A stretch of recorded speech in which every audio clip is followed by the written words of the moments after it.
Bonjour, voici maintenant une prise de notes pour la section 3.2, les règles de transformation des équations, page 112 dans le cahier Point de mire. Vous pouvez prendre votre cahier de notes à la page 5 afin d'y inscrire les notes de cours. Donc, les équations sont équivalentes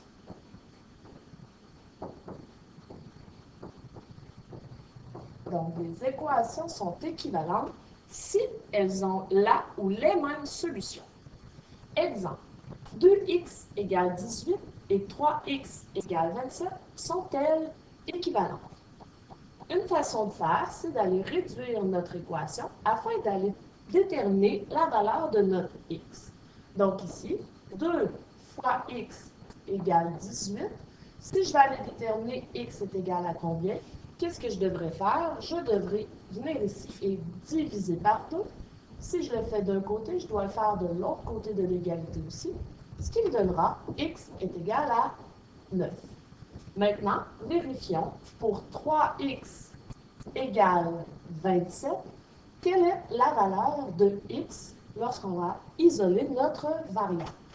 Donc ici, 3 fois x, si je vais enlever le 3 fois, opération inverse, je viens diviser par 3. Si je le fais d'un côté, je veux conserver mon égalité, alors je suis obligée d'aller diviser par 3 de l'autre côté. 27 divisé par 3 donne 9. Comme pour les deux équations x a la même solution, nous dirons alors que les deux équations sont équivalentes car dans les deux cas,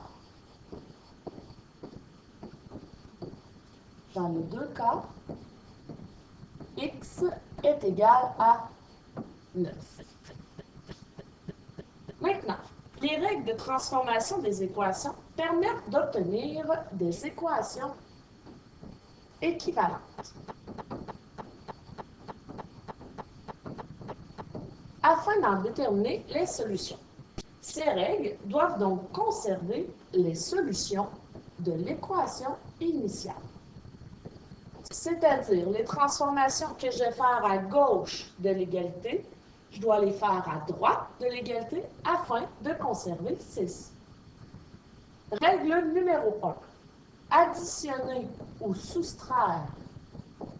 Donc, on peut additionner ou soustraire le même nombre aux deux membres de l'équation.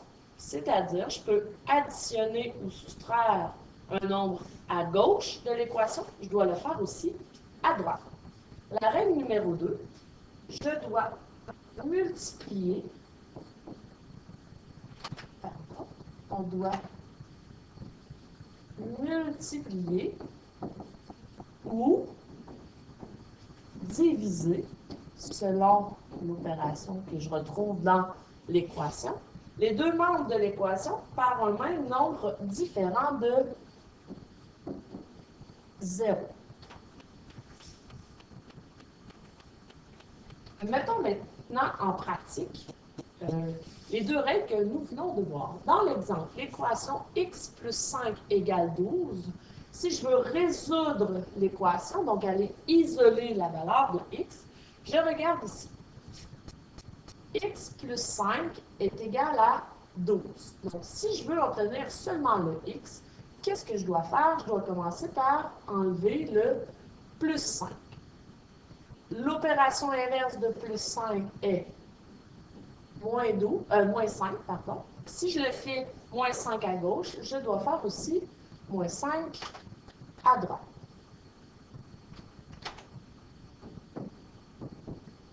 Donc, à gauche, si je regarde x plus 5 moins 5, il me reste alors seulement que le x. Et à droite de l'équation, 12 moins 5, ça me donne 7. Lorsque je trouve la valeur de ma variable, je peux aller la valider. Je vous rappelle que la validation n'est pas obligatoire, mais elle permet de constater si notre réponse est la bonne. Donc, si je retourne à x plus 5 est égal à 12, j'ai trouvé comme valeur de x égale à 7. Alors, dans mon équation, partout où je verrai x, je le remplacerai par 7. Alors ici, 7 plus 5, est-ce que c'est égal à 12? Oui. Alors, j'ai trouvé la bonne solution. Voyons maintenant l'exemple 3x plus 6 égale 18. Nous sommes habitués de résoudre nos chaînes d'opération avec le paiement. Ici, il va être important, quand je veux isoler, je vais devoir commencer par enlever les additions-soustractions pour ensuite remonter, comme dans l'ordre inverse du paiement. Je peux aussi utiliser la technique du recouvrement. Donc ici, je ne sais pas ce que 3x vaut, mais je sais que quand je fais plus 6, c'est égal à 18. Alors, si je veux enlever le plus 6, qu'est-ce que j'aurai à faire? Moins 6. Si je le fais à gauche, je devrais aussi le faire à droite. Donc, 3x plus 6 moins 6, il me reste 3x. 18 moins 6, il me reste 12. Maintenant, j'ai 3 fois x qui est égal à 12. Si je veux trouver x est égal à combien? J'utilise l'opération inverse. Divisé par 3, divisé par 3. X sera égal alors à 4. Même chose ici, j'ai trouvé une solution x égale 4. Je vais aller la valider.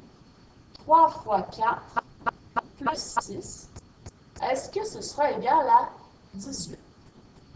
3 fois 4, ça fait 12. Est-ce que 12 plus 6 est égal à 18? Oui.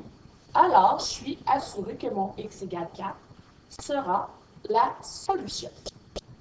Maintenant, tu appuies sur pause. Tu fais les deux exercices afin de vérifier, voir ta compréhension de la résolution d'équations.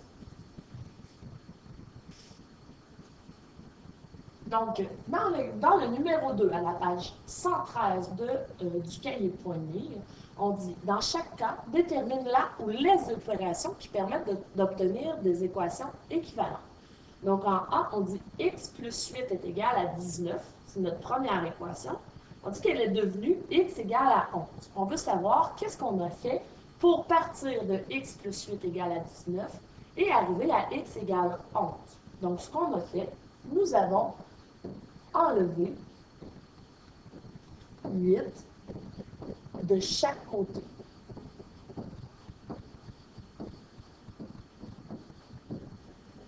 B, x moins 9 égale 23 est devenu x égale 32. Donc, nous avons ajouté 9 de chaque côté.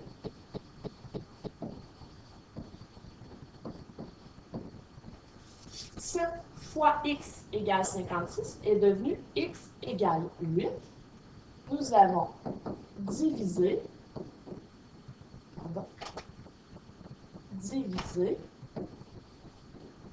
par 7 de chaque côté. Et le dernier, x sur 5 plus 8 est égal à 20 est devenu x égale 60. Nous avons commencé par enlever 8 de chaque côté.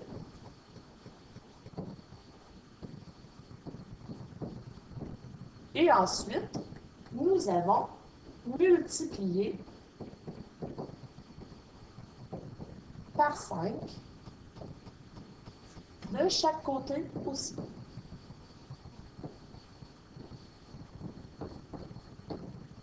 Le numéro 3. Résous chacune des équations suivantes. Donc, tu dois soit additionner ou soustraire, multiplier ou diviser de chaque côté. Je commence ici par enlever le plus 4 en utilisant l'opération inverse. Ce que je fais d'un bord, je le fais de l'autre. 7x va être égal à 35. Je veux trouver x. Divisé par 7, divisé par 7. Donc, x sera égal à 5.